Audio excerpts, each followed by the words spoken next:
Lubage mul küsida teilt midagi, kui taevasse pääsemine sõltuks tõesti sellest, kui head me oleme. Kuidas me saaksime seda kunagi kindlalt teada? Mõnel päeval tunneme, et meil läheb suurepäraselt, aga teistel päevadel mitte nii väga. Ja alati on see ebakindlus. Mis siis, kui ma ütleksin, et piibel õpetab tegelikult, et sa võid kindlalt teada, et sul on igavene elu ja et asi pole üldse selles, kui hea sa oled? Ma tean, et sa ilmselt juba tead ja usud mõnda sellest, mida ma kohe jagan.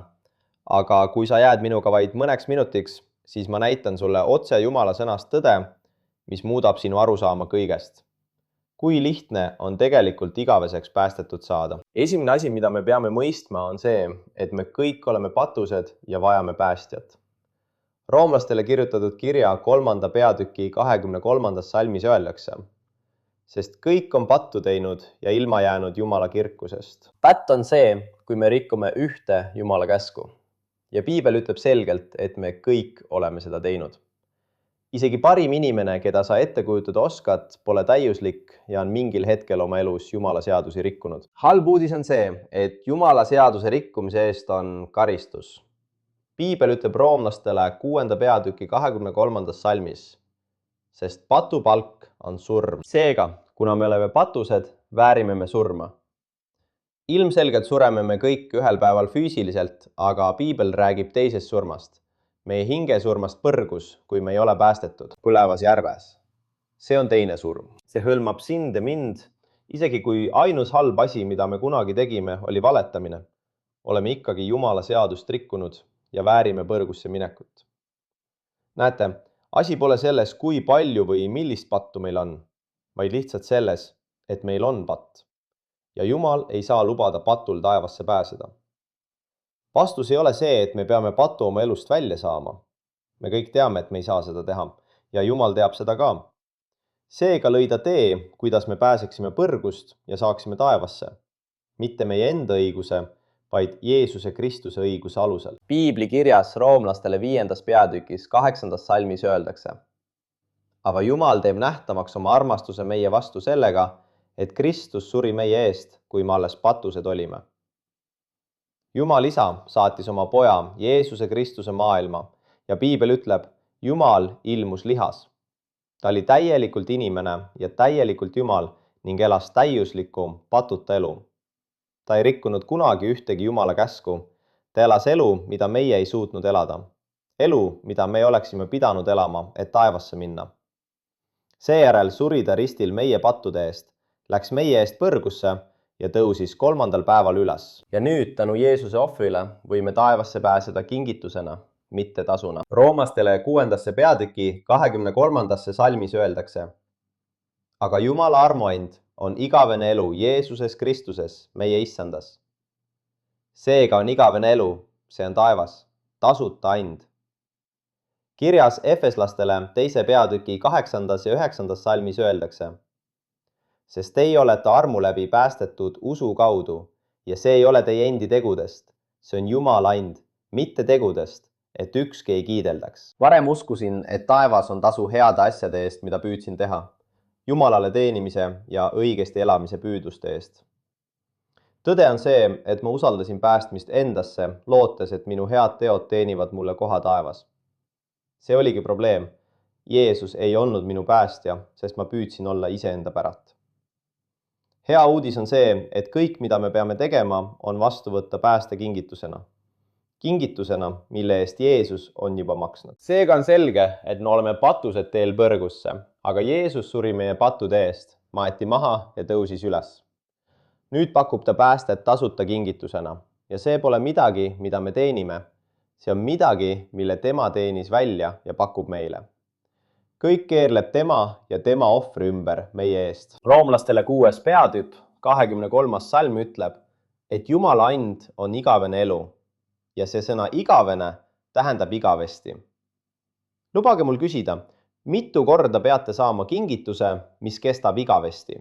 Ainult üks kord. Päästmine on ühekordne sündmus, kui me usaldame teda, et ta meid päästab ja ta annab meile igavese elu.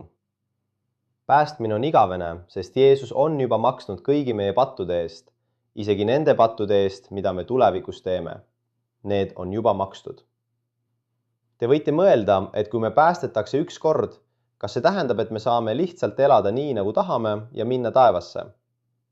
See on hea küsimus ja vastus on jah, sest kui me päästetakse, saame Jumala lasteks. Seega, teades, et olen igaveseks päästetud ja Jumala laps, kui ma tema käske rikun ja patustan, siis ta noomib mind siin maa peal, aga ta ei saada kunagi mu hinge põrgusse, sest ta on minu päästja ja isa. Päästmine on lihtne, see on tasuta kingitus, mille eest Jeesus maksis. Aga meie teekond Jumalaga pärast päästmist, nagu iga suhe, nõuab tööd, aga need on eraldi. Sa võid olla päästetud ja omada halba suhet Jumalaga, aga sa oled ikkagi tema laps.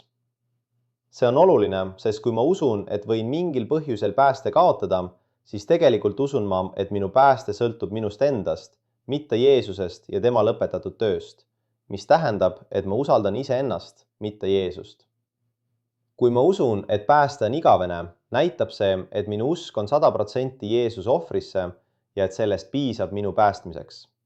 See on täielikult seotud sellega, millele me lõpuks taevasse minekuks loodame, kas iseendale või Jeesusele. Seepärast ütleb Piibel Apostlite tegude 16. peatükis 30. ja 31. salmis. Ja nad viisid nad välja ning ütlesid, isandad, mida ma pean tegema, et päästetud saaksin? Nemad aga ütlesid, usu issandasse Jeesusesse Kristusesse, siis sina ja su pere pääsete. Pane tähele, et ainus asi, mida päästmiseks teha tuleb, on uskuda. Johannese 36. peatükis ütles Jeesus, sest nõnda on Jumal maailma armastanud, et ta oma ainusündinud poja on andnud. Et ükski, kes temasse usub, ei hukuks, vaid et temal oleks igavene elu. Sa võid öelda, ma juba usun Jeesusesse. Ja ma ei kahtle, et sul on usk Jumalasse ja usud Piiblisse. Aga Jeesuse kohta käivate asjade uskumine ja ainult temale lootmine päästmiseks on kaks eri asja. Kui sa varem uskusid, et taevas on tasu sinu tegude põhjal või et sa võid oma pääste kaotada, siis loodasid sa lõpuks päästmiseks iseendale, mitte Jeesusele.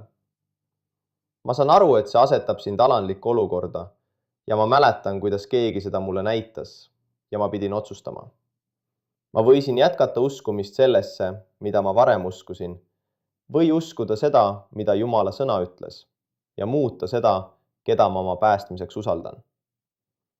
Igavese elu saamine tähendab teise Jumala või iseenda usaldamise lõpetamist, mõeldes, et me oleme kunagi piisavalt head, et teenida oma tee taevasse, ja täielikult Jeesuse Kristuse surmale, matmisele ja ülestõusmisele lootmist, ning et see on ainus asi, mis meid päästab. Mu sõber, kui see on sulle arusaadav ja sa näed esimest korda selgelt päästet, siis Jumal annab sulle igavese elu, kui sa lihtsalt temalt palud. Roomlastele 10. peatükis 9.